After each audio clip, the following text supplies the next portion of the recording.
Luisa va a presentar una serie, digamos, de fragmentos de los hallazgos y vamos a poner en circulación unas preguntas alrededor de eso para ver nuestras invitadas que quieren compartir, pero también a ustedes eso, qué reflexiones o qué preguntas o qué intervenciones quieren hacer a partir de eso que escuchen, ¿de acuerdo? Entonces le voy a dar la palabra a Luisa. Bueno, profes, muchas gracias por estar acá con nosotros, por compartir como esto que también tenemos y ayudarnos a pensar como las inquietudes que hemos podido construir, tanto en el proyecto como con distintos espacios en los que hemos puesto a pensar la educación de los niños y de las niñas, en este lugar pues de las instituciones, sobre todo en compartirles eso que encontramos, que escuchamos con esas maestras y poder entonces empezar a conversar. Bueno, en este recorrido hay como 3 espacios grandes para conversar sobre cómo se concibe la familia y algunas tensiones que se pueden marcar en relación a poner a la familia de lo familiar en déficit y algunas alternativas para poder trabajar con las familias y con los niños y las niñas. Entonces, para empezar, en lo que escuchamos de las maestras y nosotras también nos ponemos ahí en nuestros discursos, como reconocer una diversidad de las configuraciones de las familias existentes, ya no una familia nuclear, sino que hay diferentes asuntos que ponen a quienes nos encargamos de cuidar a los niños y las niñas fuera de las instituciones. En eso, entonces, también se le empieza a dar un lugar importante a las familias en el desarrollo de los niños y las niñas, como es nombrado. Entonces, las transformaciones de las familias vienen a tener un lugar en lo que se nombra como atención integral, cómo es nombrado lo integral, a quiénes integra, cómo nos integra tanto a los maestros, a las instituciones, también ha sido como un asunto importante. Ya para empezar a hablar entonces en relación a esas tensiones, algunos malestares y algunas alternativas de trabajo para con las familias, empieza a aparecer como un asunto de nombrar a las familias en déficit con respecto al trabajo que se hace con los niños y con las niñas, pero también como nosotros como maestros nombramos ese déficit, también como que nos pone a pensar en que las expectativas de algunas instituciones están centradas en proporcionar experiencias transformadoras que marquen la vida de los niños y de las niñas y que les permitan olvidarse de las realidades que tienen en sus casas. ¿Por qué olvidarse de eso? ¿En qué posiciones se pone a los niños y a las niñas para intentar que eso produzca como algunos olvidos? Algunos fragmentos como esas conversaciones también queremos compartírselas. Y este es un primero de esos fragmentos y empieza con una pregunta: ¿y qué esperamos? Que el niño tenga experiencias sensibles que atraviesen su vida desde pequeños y que más que el conocimiento marquen la vida y su alma. Ese abrazo que recibió de la maestra, ese contacto con el personaje mágico que le sacó una sonrisa, que haya un cambio y que esas 8 horas que están en nuestro espacio con las maestras y los maestros se olviden de la realidad que tienen, quizá en su casa, con la familia, y si es una situación muy compleja, por ejemplo la del maltrato, que sea pues como un trabajo.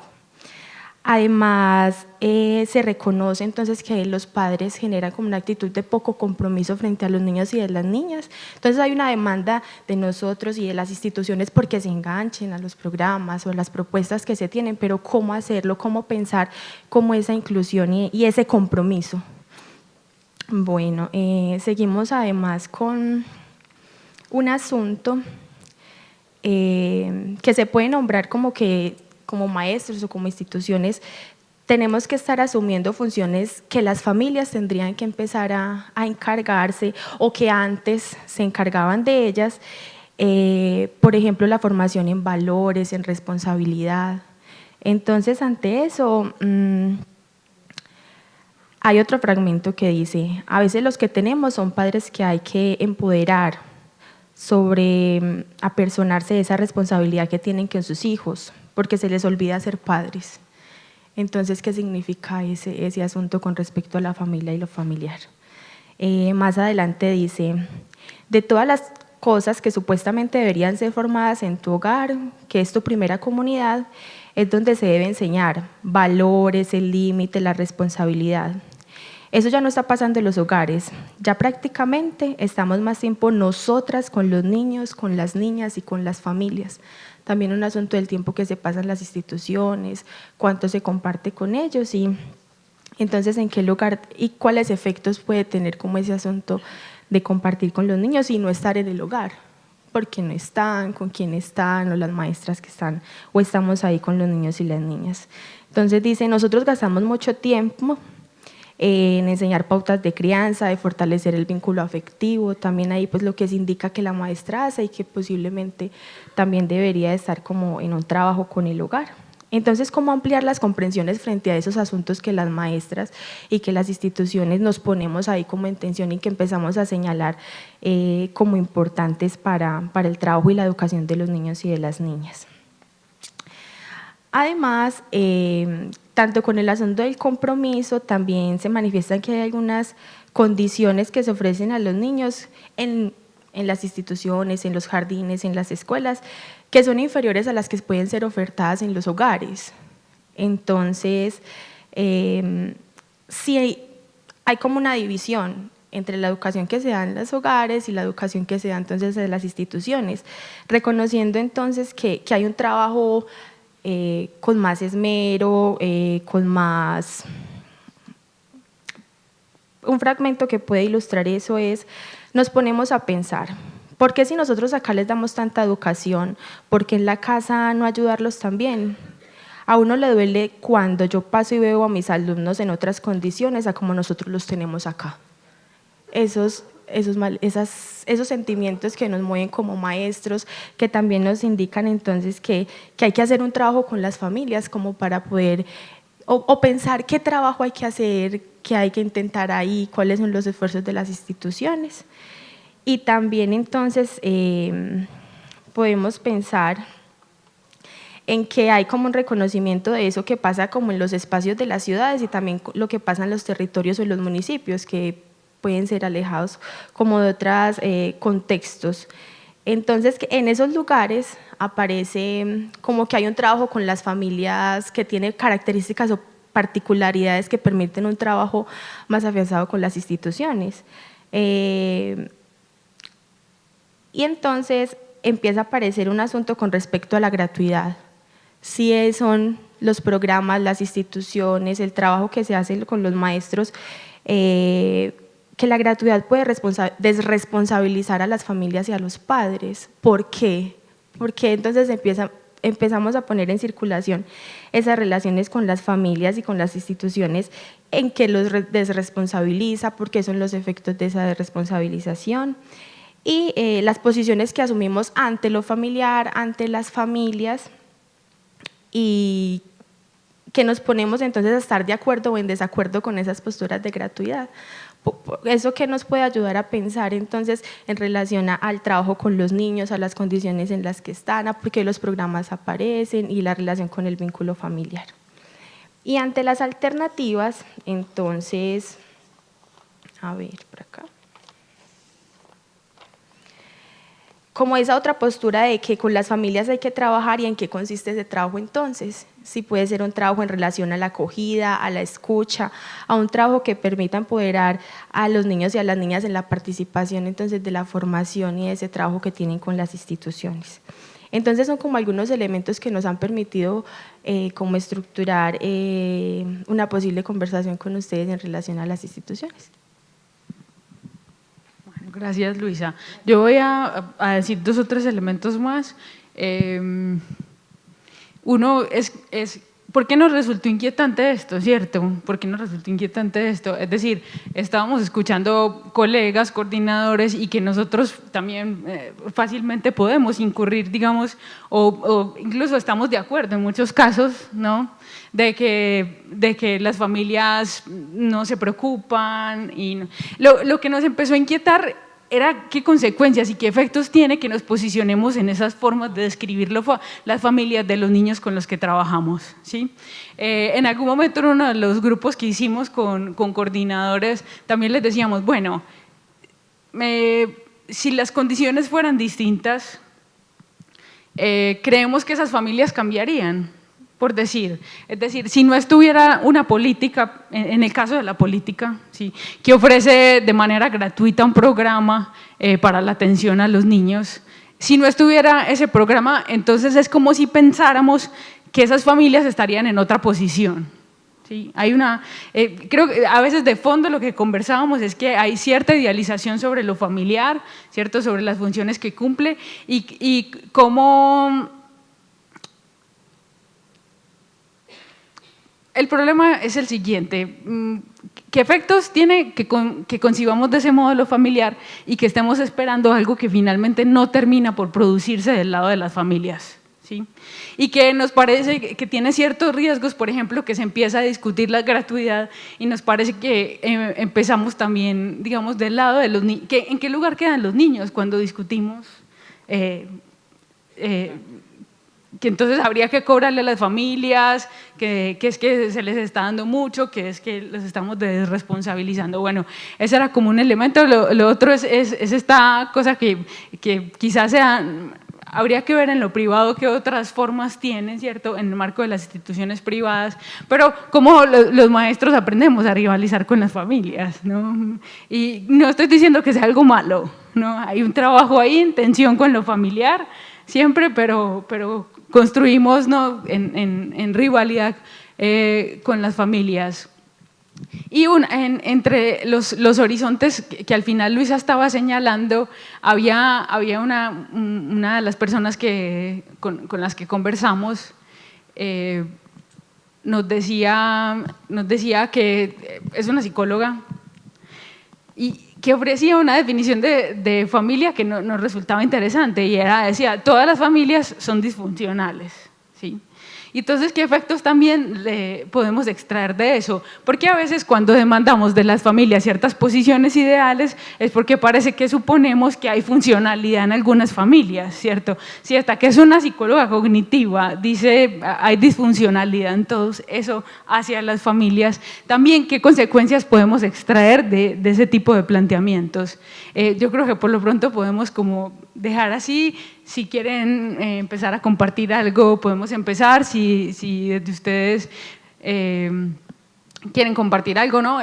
Para nosotros esencialmente lo llamativo era, bueno, hacia dónde nos conduce esto de estar quejándonos de las familias, ¿sí?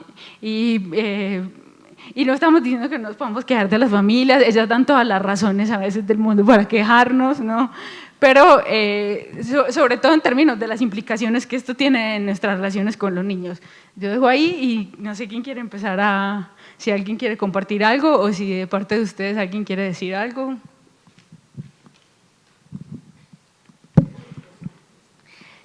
De pronto, pues breve, a partir de algo que comentó Luisa y vuelves a señalar, se me abren dos preguntas. Una, pues, ¿qué es una familia? Cuando se habla de tipologías de familia, yo creo que eso merece ser repensado. Y lo otro, que es una familia en déficit. Y le hago resonancia al comentario que hacía esta psicóloga, porque me atrevería a decir que todas las familias están en déficit. ¿Cuál es la familia que no lo está? Y creo que es por la misma condición humana. ¿Qué vínculo está atravesado solamente por el amor? Los vínculos tienen ambivalencia, amor-odio, momentos de fatiga, momentos de cansancio. El ser humano se pregunta: ¿yo qué soy para el otro? ¿Para qué me trajo? ¿Por qué viene otro hermano al mundo? ¿Por qué no está todo el tiempo conmigo? ¿Para qué me tuvo? O sea, son preguntas que muestran que nada lo que el otro le está transmitiendo al niño le da respuestas completas sobre lo que es. Siempre hay un nivel de incertidumbre que parece de la condición humana. Entonces, bueno, como hipótesis, creo que difícil pensar una familia sin déficit. Y precisamente con ese déficit, con eso que falta, con eso que no viene, cada uno inventa algo, creo yo, que hacer con su vida del lado de lo mejor o del lado de lo más nefasto. Ese tema de las cosas que yo más miedo le tenía o le he tenido es precisamente el tema de la familia, porque cuando apareció la política, cuando hicimos el lineamiento, dijeron, pase seguido, díganos cómo trabajar con las familias. Y yo les dije, no, yo no tengo ni idea cómo trabajar con las familias. Varias cosas, digamos, he ido, digamos, construyendo también, como siempre, muy crítica, muy esto. Yo siento, digamos, yo digo, a los maestros nos botan todas las culpas, el país, bueno, yo he oído cosas como que la pobreza en América Latina es culpa de los maestros, pues. No, de verdad, se las he oído en congresos muy serios. Entonces, yo he encontrado que más que botarle la culpa a los niños, que ustedes vieron ahí, bueno, lástima que no les logré mostrar, la culpa termina en las familias. A mí eso me causa un malestar muy grande. Yo planteaba ahí, bueno, al cabo de los años, como que hace unos pocos años, dije, ya entendí de qué se trata el problema con las familias. Es que el trabajo con las familias, me encanta que digas trabajo y no la educación, porque tenemos que educar a las familias, eso me enerva. Porque es que no, o sea, tenemos que trabajar, yo acepto trabajar con las familias quieren que trabajemos con ellas, mejor dicho, quieren en el sentido de la relación familia-institución de educación inicial, es fundamental, eso también lo he tenido que aprender, lo aprendí mucho ahorita con estas maestras, la mayoría hablan de la familia como el primero, describen la familia de los niños, eso yo no había sido como tan consciente, pero bueno, para no quedarme ahí, yo creo que es la relación con las familias, en América Latina hay una gran corriente que digamos, le podríamos denominar de educación popular, y yo creo que son desde esa corriente que podríamos empezar a pensar en trabajo con familia, en el sentido de verdaderos diálogos y respetos a las familias, ¿sí? O sea, yo sí parto del supuesto, no voy a negar que hay familias horrorosas, pues las más disfuncionales entre la disfuncionalidad que todos lo somos, exactamente las más, no voy a negar. Pero en general a mí sí me es mucho trabajo y no lo he visto que la familia, digamos que la familia no tenga el interés por el bienestar del niño. Insisto, eso no quiere decir que todos, y no me quiero hacer la loca, pero en general los papás quieren lo mejor para sus hijos. Luego, en ese sentido, yo sí creo que tenemos que trabajar con el respeto, con respeto. O sea, esas cosas que dicen ahí, ay, pierde, es que en la familia no enseñan los valores. ¿Cuáles valores? O sea, ahí sí tenemos un problema muy grande con las maestras. Yo ahí cierro para decirle que yo tenía una tesis de maestría sobre el tema y yo creo que ya se va a cambiar. Porque ya todas las familias me las describen en términos de funcionalidad y disfuncionalidad. O sea, no, pero no puede ser que en su colegio son solo familias funcionales, o sea, eso debe ser un discurso del colegio, eso. Aquí también salen, ¿no? Pero este niño, ellos describen a los niños, este niño es de familia funcional, nuclear, familia disfuncional. Esto es muy loco, o sea, que usted empiece por describir al niño en términos de si la familia es funcional o no funcional. O sea, el problema está en nuestra cabeza, ¿no? O sea, yo sí creo que ahí los maestros nos tenemos que dar muy duro. Yo de verdad, digamos, es como la sensación que tenemos que hacer un trabajo respetuoso. Eso hay millones de historias con eso, pero ahí yo sí, digamos, yo estoy defiendo tanto a los maestros que me parece que nosotros hacemos un trabajo, ahí botamos toda la furia que tenemos, que nos produce el maltrato. Digo yo, con respeto, pero ahí hay un tema muy pesado. Sí, claro, yo creo que eso no es un ataque a los maestros, es que todos fácilmente podemos caer, digamos, digamos esta posición nuestra, sí, y claro. Quería decir, porque, por ejemplo, apareció en algún momento en uno de los testimonios que encontramos una afirmación que podría tener múltiples interpretaciones. Dicen, no, es que nosotros le estamos dando a los niños todo lo que no reciben en las familias. Y entonces uno puede decir, eso es una buena noticia también en cierta medida. Es decir, no solo estamos, no es solo en términos del déficit, ¿sí?, sino que de eso se trata las instituciones, ¿no?, de ofrecer otra cosa. Y que claro, estamos construyendo, el problema y lo que queremos pensar es que estamos construyendo una idea de educación inicial y sabemos que está, por ejemplo, en expansión la modalidad familiar, que es una modalidad que también a su vez está en revisión, genera muchos debates, ha priorizado a la familia como campo de intervención.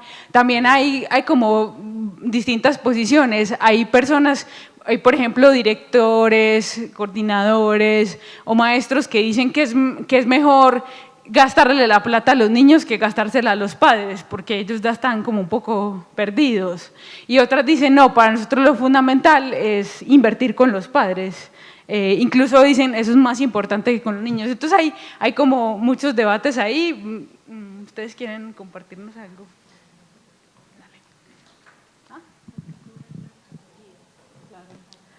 Bueno, dos o tres reflexiones a partir de esto que me parece como muy interesantes. Por un lado pienso en la ley de protección de la infancia, que piensa al niño como sujeto de derechos y desde ese sentido lo saca del ámbito privado familiar, lo pone en el ámbito de lo público. Y a veces nos olvidamos de esto y siempre pensamos que el niño es solo un hijo de. Esto en relación al tema de la gratuidad. El niño, esa gratuidad no es una caridad o una acción benévola o asistencial del Estado hacia unos padres que pueden atender más o menos, sino que eso es algo que a ese niño, aunque tenga 1 año, le corresponde por derecho. Entonces esa es una primera observación en relación a la gratuidad, porque el niño sujeto de derechos, forma parte de lo público y entonces no es meramente un hijo de.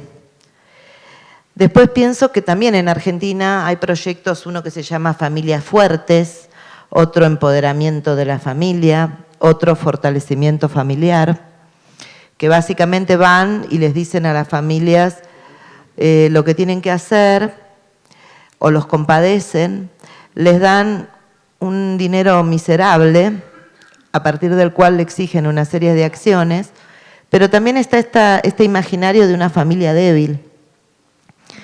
Y pienso que a veces a las instituciones nos es más fácil poner en el otro la debilidad que verlas en nosotros mismos, ¿no? Pensar que es el otro el que está débil y el que no puede, el que no sabe cómo, o el que está mal, y juzgar al otro, a empezar a pensar qué es lo que nosotros damos, qué es lo que nosotros ofrecemos, qué es lo que nosotros tenemos que hacer. Entonces, a veces es como una coartada de desresponsabilización institucional pasarle el tema a la familia, ¿no? Y en cuanto a la labor, sí, hay veces hay que acompañar, hay que sostener, hay que estar con las familias, y hay veces hay que cortar, hay veces hay que denunciar. Nuestra intervención es con los niños, digamos, y desde los niños llegar a la familia, y no al revés. Digamos, al menos es lo que a mí me parece, porque si no terminamos, o sea, todas las situaciones se terminan resolviendo invocando a la familia. Sucede algo en la institución, con el niño no se resuelve, se llama a la familia para resolverlo. Entonces, ¿cómo pensar intervenciones sabiendo que el niño hijo es un imaginario que está y que es importante y que es constitutivo del ser humano en lugar de la familia, constitutivo de la infancia como categoría, la familia, pero a la vez poniendo eso entre paréntesis y pensando en lugar de lo institucional? Bueno, básicamente esas serán las cuestiones.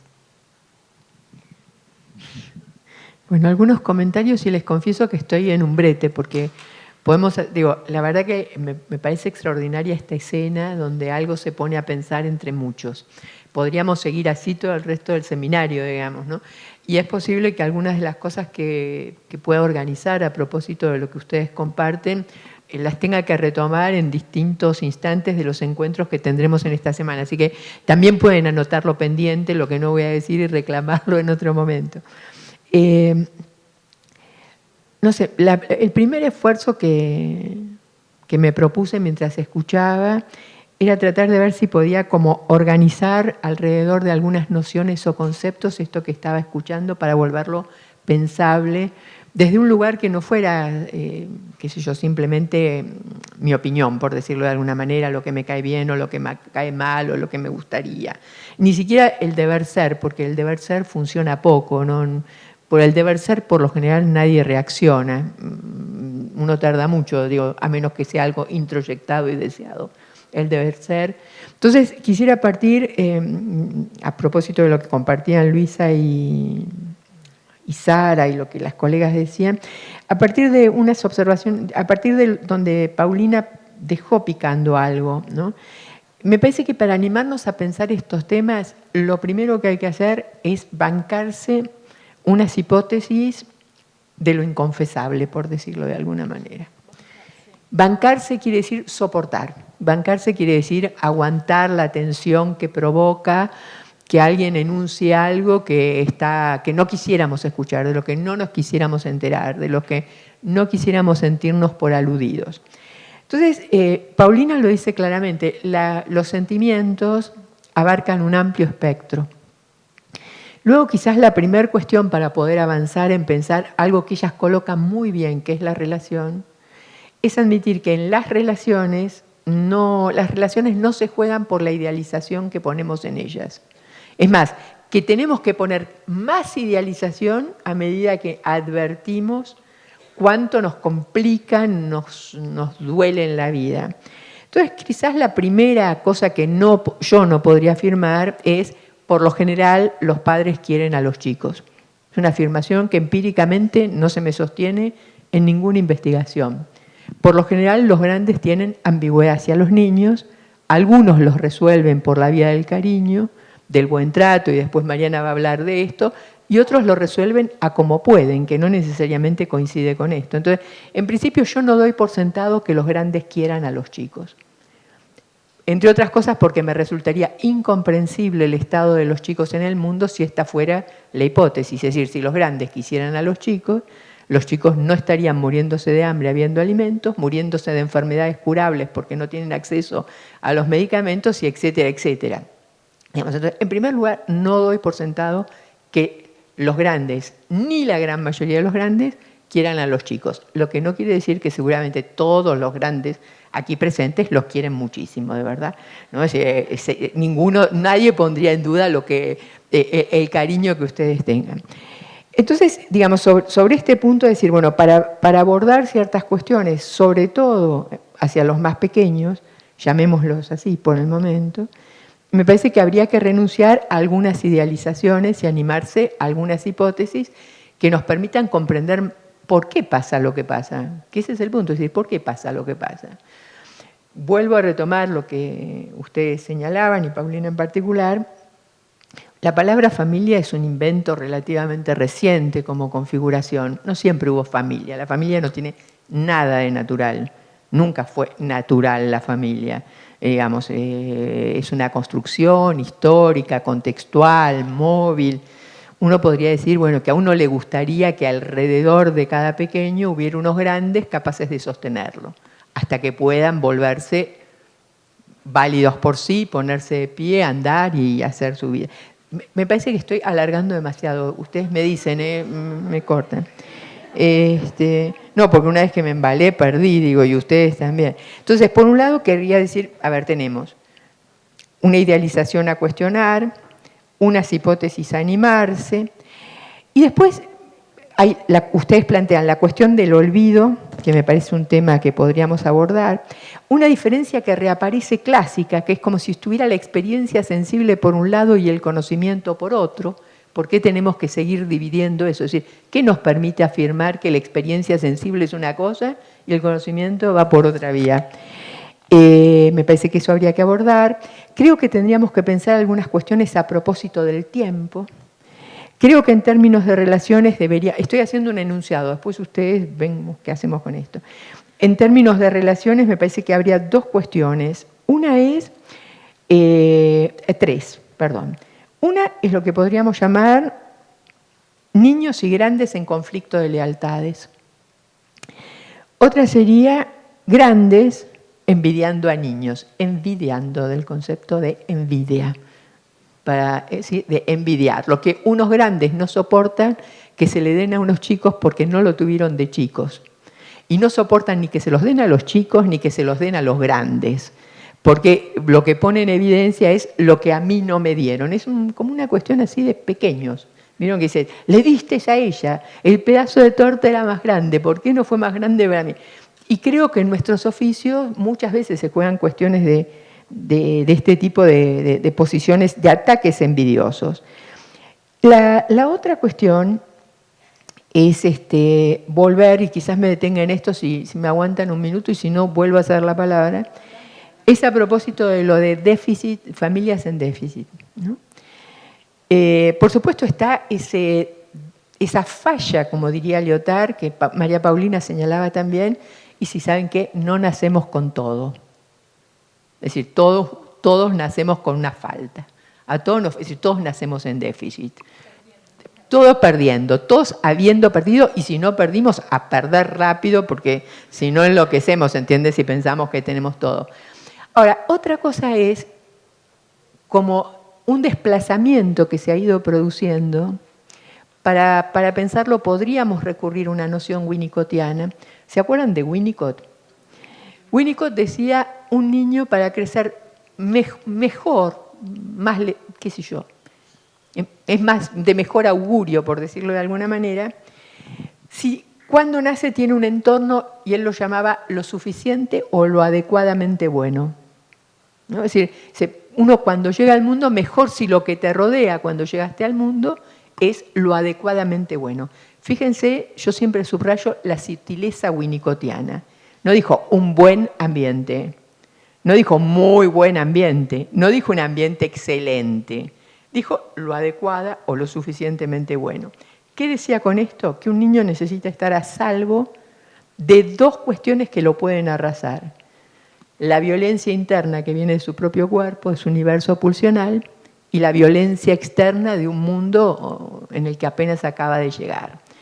Si un niño, decía Winnicott, no tiene ese encuentro con lo suficientemente bueno, y bueno, tiene que remarla mucho más, tiene que elaborar mucho más, tiene que sobreponerse mucho más.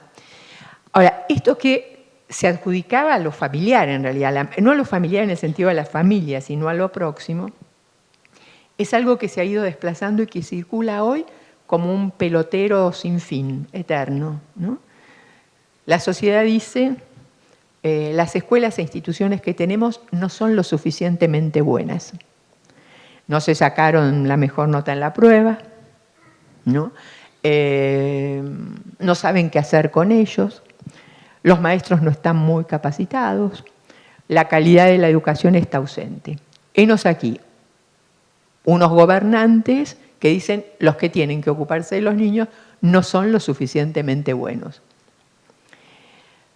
Las escuelas dicen dos cosas. Los padres también a veces dicen esta escuela no es lo suficientemente buena, ¿no? Dicen cuando iba a la otra, también dicen esta maestra no ha sido lo suficientemente buena. Cuando le tocó con Luisa le fue bárbaro, pero resulta que cuando le tocó con Pepe le fue para la miércoles, luego, ¿no? Es decir, como si fuera un juego de azar. Las escuelas también dicen, los niños de hoy no son lo suficientemente buenos. Y hay muchas escuelas diciendo, estos niños no son para nosotros. No son los niños lo suficientemente buenos para nuestras escuelas, ¿no? No son para acá, que se vayan a otro lado, no son para... ¿no? Y por supuesto cae sobre la familia, que las familias, como corresponde, no son lo suficientemente buenas.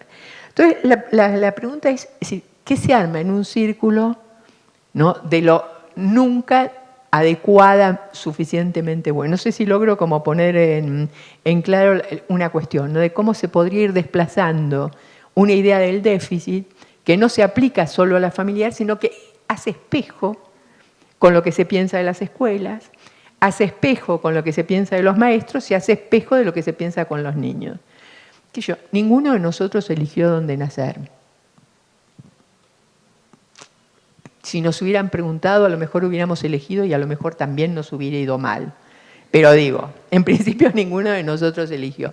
Entonces, la cuestión es cómo vérselas con un origen, con un punto de partida indiscutible, del que nadie se debería avergonzar, nadie debería escuchar en la escuela que su familia no reúne condiciones, que su familia no es lo suficientemente buena, que sus padres no son lo adecuado, que etcétera, etcétera, ¿no?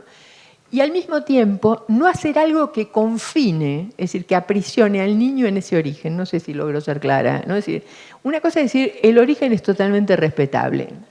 Respeto es la palabra que Graciela utiliza muchísimo. Tiene que ser una cuestión de respeto. Hay que respetar. Macanudo, una cosa es respetable y otra cosa es obligarle al otro a permanecer en lo mismo. Es decir, prohibirle cualquier salida. Una cosa es obligarlo a renegar y otra cosa es obligarlo a enraizarse, porque no sería respetuoso. Pero enraizarse forma parte del léxico, ¿no? El conflicto de lealtades es promocionado. La envidia de los grandes hacia otros grandes ayudados, cuando ellos sintieron que no recibieron esa ayuda, corre a full. Entonces no se aguanta que se le dé al otro lo que a mí no me dieron.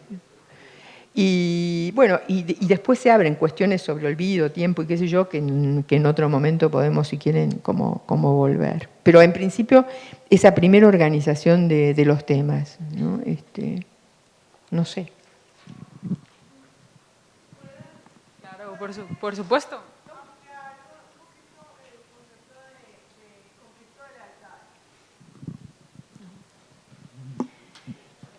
A ver,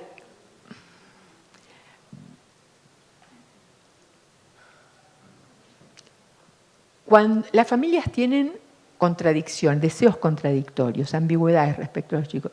Algunos quieren que les vaya bien en la escuela, otros, aunque no lo digan, no están tan convencidos, no tienen ese convencimiento. ¿Por qué no tendrían ese convencimiento? Porque si les fuera bien se volvería un otro menos reconocible y quizás se avergüence de ellos.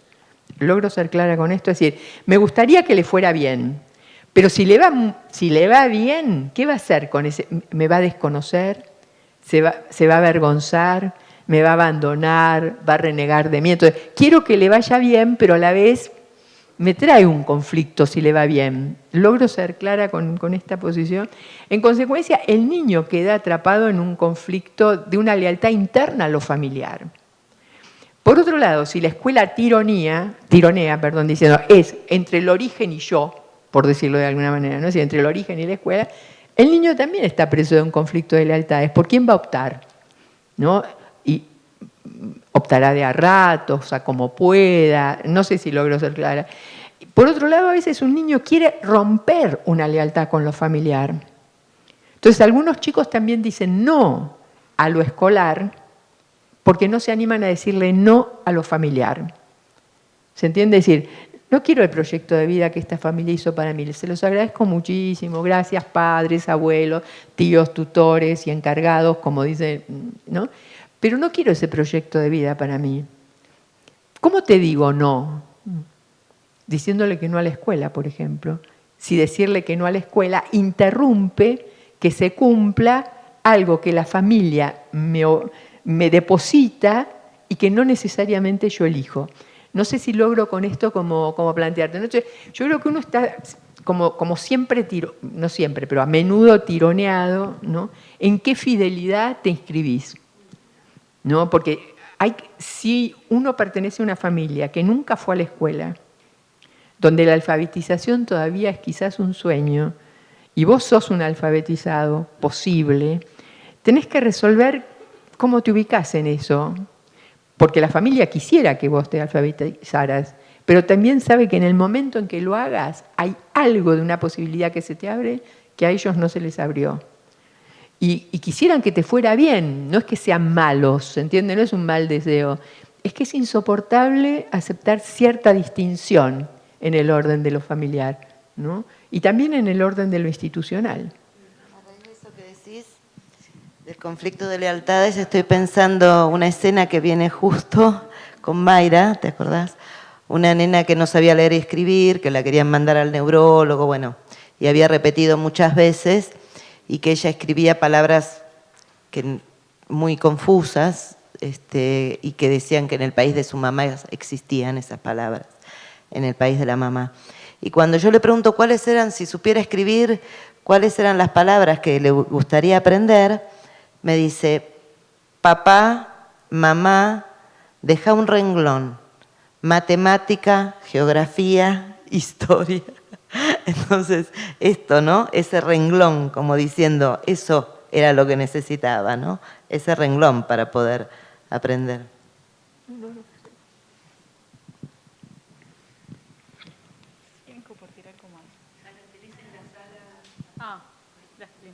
Pero yo creo que, Laura.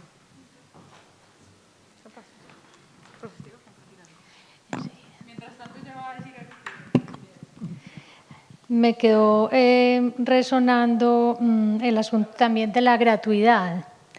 Y se me ocurre pensar por qué cobrar la acogida de los niños en el mundo. Me pregunto si el problema es la acogida o la gratuidad. Se me ocurre pensar que cuando hay fallas en la acogida quizás se tenga que cobrar. Y en esa medida no hay gratuidad. Pienso en los hijos endeudados y en expresiones de padres o madres que dicen, mire todo lo que me maté por usted y mire cómo me pagó, ¿cierto? O sea, ahí me parece que ahí falló la acogida, por eso se cobra.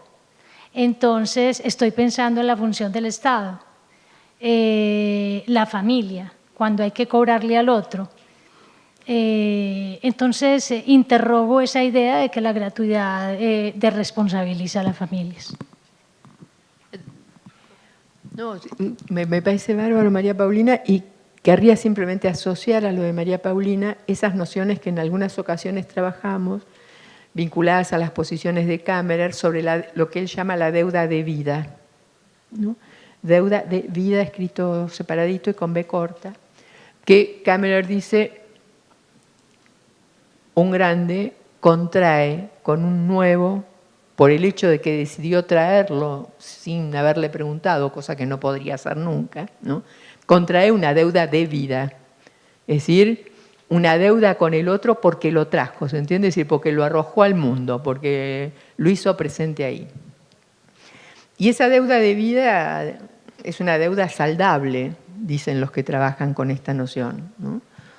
Pero a su vez es cierto que así como se existiría, el concepto de deuda es un concepto asqueroso, les quiero decir, yo detesto, es un concepto poco elaborativo, es un concepto para el chantaje, es un concepto para los prestamistas, es un concepto para las grandes financieras, es un concepto francamente poco elaborativo. Pero digamos, no lo estoy trayendo porque me encante, lo estoy trayendo porque digo, unos grandes se supone, se espera, se quisiera, desearíamos que salden su deuda de vida. Es decir, que si decidieron que alguien estuviera ahí, hagan unas operaciones simbólicas para que si alguien pueda llevar adelante una vida lo menos trágica posible.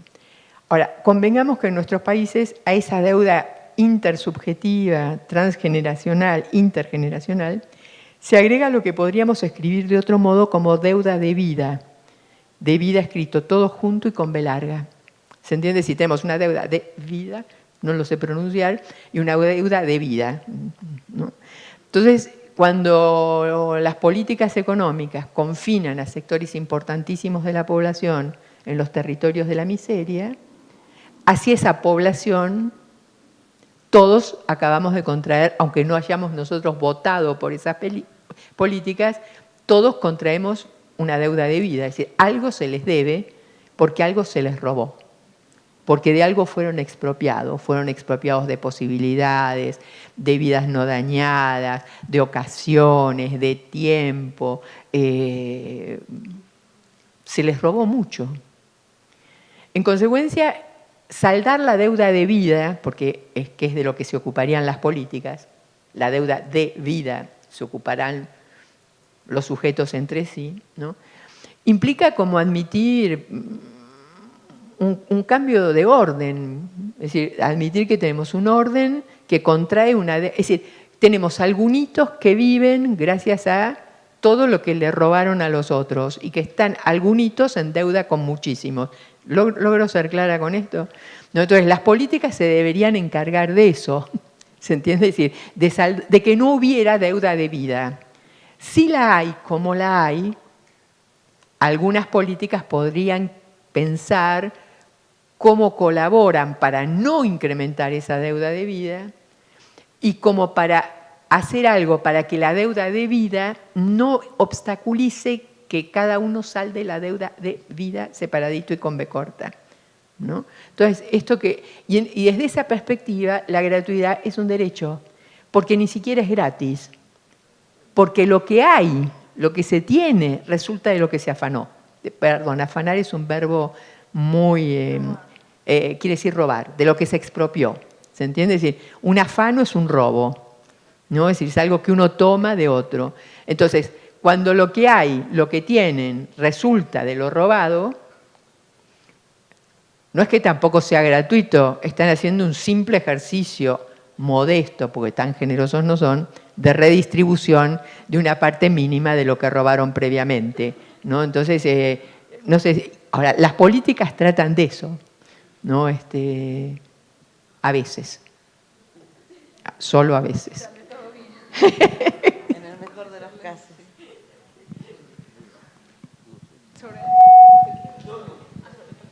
Pero de la relación familiar.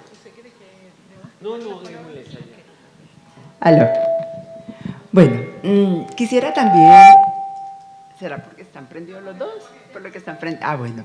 Quisiera compartir algunas reflexiones, comentarios que he venido trabajando. En la última investigación que hice sobre familias, también trabajé con familias y el concepto de autoridad y un poco cómo la escuela, cómo las maestras leen este ámbito. Creo que es necesario o nos conviene en la perspectiva contemporánea entender el asunto de la familia como un asunto familia, escuela, niño, padre, como una relación transdisciplinaria, es decir, más bien una lectura transdisciplinaria. Y en eso quisiera como comentarles unas apreciaciones o lecturas que yo hice que me parecieron supremamente interesantes, sobre todo desde la sociología. Cuando los sociólogos más contemporáneos leemos a La civilización de los padres de Norbert Elias, leemos En un mundo desbocado de Anthony Giddens con su magnífico capítulo de la familia, leemos a los sociólogos Ulrich Beck y Elisabeth Beck, logramos identificar unos puntos comunes que nos ayudan a comprender. Porque yo lo que invito es ampliar el zoom para comprender este fenómeno contemporáneo en la relación escuela, familia, educador, niño. Y el elemento de la sociología y la antropología es supremamente importante que los maestros lo reconozcamos, lo comprendamos. Por ejemplo, nos dice Ulrich Beck, que me parecía interesantísimo cuando lo hice con Elisabeth Beck en La reinvención de la familia, en su texto La reinvención de la familia, dice que la familia, y coincide con Norbert Elias, que las familias no son las familias así como lo pensábamos, privada, mundo privada, sino que ya tiene unas fronteras muy porosas y definitivamente la familia impacta a la sociedad como la sociedad impacta a la familia. Lo cual indican ellos dos, que estamos entre familias que han incorporado los modelos individualizados que ha tenido la sociedad. Entonces, ya la familia, la lectura que ellos hacen de muchos estudios que han hecho en familias de diferentes lugares geográficos, de diferentes lugares, dicen, estamos asistiendo a familias con proyectos muy individualizados. Los proyectos no son tan de orden colectivo, de la memoria tradicional que nosotros teníamos de la familia, que la familia se sentaba, se preocupaba por un proyecto colectivo. Aquí el papá tiene su agenda, la mamá tiene su propia agenda de trabajo, sus niños tienen su propia agenda, si es un niño de 5 años tiene su propia agenda, el joven de 17 su propia agenda y la chica de 25 su propia agenda. Y cada uno lo que hacen es crear una serie de transacciones, más o menos, para que esas agendas puedan desarrollarse a buen término, donde el uno le aporta al otro para su propia agenda individual. Ese es el análisis que hacen ellos y me parece interesante que lo reconozcamos. No estoy diciendo que eso sea así, no, sino que esas lecturas sociológicas son potentes para comprender un poco más lo que nos está pasando con las familias. Entonces entro yo en el trabajo investigativo que hago a hacer como una denuncia, no sé si llamarlo denuncia, a tratar de indagar y poner en nombre las categorías que voy encontrando con las familias con las que yo trabajé con 91 familias, es decir, no fueron poquitas, de diferentes estratos socioeconómicos, y logro identificar, por ejemplo, fenómenos que yo bauticé como transacciones emocionales, ¿no es cierto? Yo te doy y tú qué me das. Yo me esfuerzo y tú qué me estás dando, ¿no es cierto? Y estoy hablando de niños de 5 años, porque estaba trabajando con niños de 5 años, familias y niños de 5 años. Otros elementos, otro elemento que identifiqué o que lo nominé así, los bancos de castigos, ¿no es cierto? La familia, la mamá almacena y le tiene su banco de castigos que se lo va sacando al niño en un momento en que ella lo considere, porque ella es la generadora de la transacción mayor. Y también existe lo que yo ya denomino ahí economía emocional. Economía emocional es me voy por la vía del castigo físico o me voy por la vía de la no conversación, porque educar me implica un largo trayecto emocional que tiene que ver con la comprensión, la compasión, la solidaridad, una serie de emociones que el padre no está en este momento, por lo que vemos ahí, en un modelo muy productivo de familia. O sea, estoy tratando de traer estas lecturas sociológicas, muy productivo de familia, no está, y lo decían los padres, no estoy con tiempo necesario para poderle explicar a él qué es lo que tiene que hacer. Y la minimización de la explicación va pues, a usar el castigo, ya sea físico o otro tipo de castigo.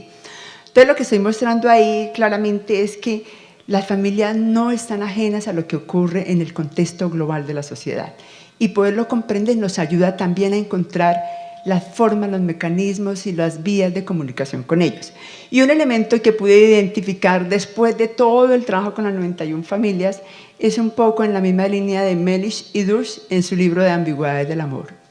Y lo dice la profesora Frigerio cuando dice esas ambigüedades, fue el elemento común, es decir, el padre de familia, la madre de familia, el adulto significativo se encuentra debatiéndose en un mundo de las ambigüedades, en el acto de educar, en el acto de dar amor. Y esas ambigüedades son ambigüedades también de la sociedad contemporánea, son unas ambigüedades que tengo esto y ya me falta aquello, cuando lo consigo aquello ya me falta lo otro. También el asunto de las transacciones, de volver la vida cotidiana un asunto de transacciones, ese es un elemento que pareciera que va también permeando en el mundo de las familias. Estoy haciendo como algunas anotaciones sobre las comprensiones que hacía. El mundo de lo público y de lo privado, la familia deja de ser el mundo de lo privado para también el mundo de lo público, no solamente por lo que nos decía la doctora, sino porque las otras familias tienen ya la posibilidad de entrar a juzgar, a evaluar y a denunciar el mundo privado mío, en donde yo puedo maltratar, o sea, el maltrato al niño lo puede denunciar otro, entonces ya la familia no tiene su frontera de privacidad como antes lo tenía. Y tenemos también lo que las familias no denuncian, sino lo ponen como en palabras de la psicologización de la familia y la pedagogización de la familia. Todo lo de la familia se quiere psicologizar, si se puede decir así, y tenemos la superniñera, que me encontraba con ese fenómeno hablando con los papás de la superniñera, es decir, una gran mujer que les puede resolver todos los asuntos de déficit en términos formativos de sus niños, y que vienen los coach, vienen las grandes contrataciones que se hacen de otros profesionales para suplir unos elementos que tienen que ver con aquella función que la familia o aquel deber o aquel vínculo que la familia ya no lo asume, sino lo pone en manos de otros profesionales. Entonces, con ello quiero mostrar esos elementos que también están ahora en el momento contemporáneo entrando a jugar en el orden de lo que las maestras y los maestros debemos comprender del mundo familiar. Bueno.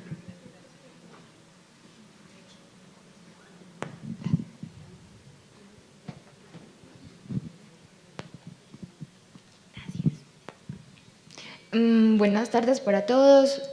Bueno, yo estoy aquí porque realmente me interesa mucho el tema, o me está interesando más bien el tema pues de la infancia. Yo tengo un hermanito de 5 años y pues tengo la fe y la esperanza puesta en que pues a través de la educación puedo generar en él como un amor más que al conocimiento, a la sociedad misma, ¿sí?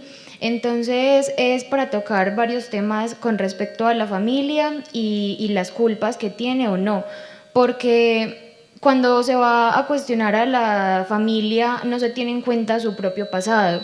Es decir, se cuestiona por qué la mamá grita al niño o por qué el papá es fuerte con el niño o con la niña sin pensar cómo fue su pasado también de niño.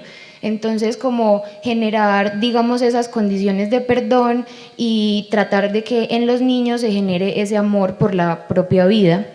También lo que decía anteriormente, que la sociedad está promoviendo seres individuales que pocos se interesan en saber cómo está el otro a nivel de sentir, cómo se siente, cómo le fue hoy. Por ejemplo, uno al niño solamente le exige, ya aprendió los números, ya sabe escribir, ya sabe hacer el nombre bonito, no se preocupa por decirle, te sentiste bien, cómo fue el primer encuentro con el profesor, con los compañeros, ¿sí? Todo es como algo muy productivo, que tiene que ser para producir y no ser para aportar, digamos, a su propia familia en un futuro. Ignoramos, por ejemplo, las potencialidades positivas que tiene cada persona y cada familia. Siempre nos enfocamos como en lo negativo, lo que hay por mejorar, y de pronto no resaltar tanto lo positivo que hay para potenciar y que ese sea su mayor punto, pues como para engrandecerlo. Y también siempre queremos como unas personas perfectas. El niño tiene que ser ordenado, juicioso, tiene que ser inteligente, dejando a un lado, por ejemplo, pues el tema de las múltiples inteligencias, de que siempre, por ejemplo, es dictándole al niño o la niña cómo debe ser. Por ejemplo, un arco iris debe ir primero un color, luego el otro. Como que dejamos a esa espontaneidad de un lado para que encaje exactamente en lo que el margen educativo pues del sistema quiere que crezcamos pues como personas conocedoras, intelectuales, forjándonos nada más como para ir a producir lo que se quiere, ¿sí? O sea, se deja de un lado la creatividad y también como esa inocencia de que, como se decía ahora, las interpretaciones que puede tener un niño o una niña es muy diferente a lo que uno tiene ya como grande. Lo decía, por ejemplo, con el tema de las botellas y los robots. Cada persona puede aprender desde su propia interpretación de la vida y del mundo, pero ya como estamos anclados a que algo tiene significado, no concebimos esa resignificación de las cosas y de la vida misma.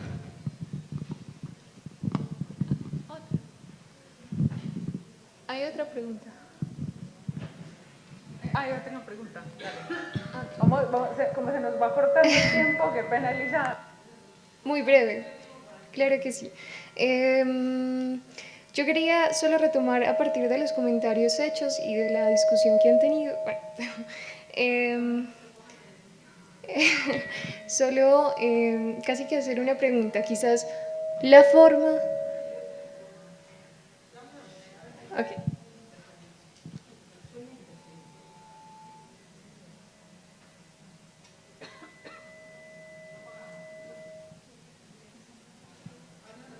Hola. Bueno, quizás la forma como primordial de relacionarnos y inicial de relacionarnos con los otros y con el mundo es emocional. Siempre la relación es mediada en la emoción. Entonces, vinculando un poco los comentarios anteriores, y pues también poniéndonos como en nuestro lugar de maestros, mi pregunta va dirigida a qué hacer con las emociones en la infancia. ¿Acaso hay que educar las emociones? Y si acaso hay que educarlas, ¿cómo hacer esto? ¿Cómo elaborar en la infancia y en los niños y en los pequeños las emociones, si es que hay que hacerlo, pues porque es la forma esencial de relacionarnos como humanos y que, bueno, quizás creo que es un tema esencial a tocar. No sé si tengan algo por decir a partir de eso.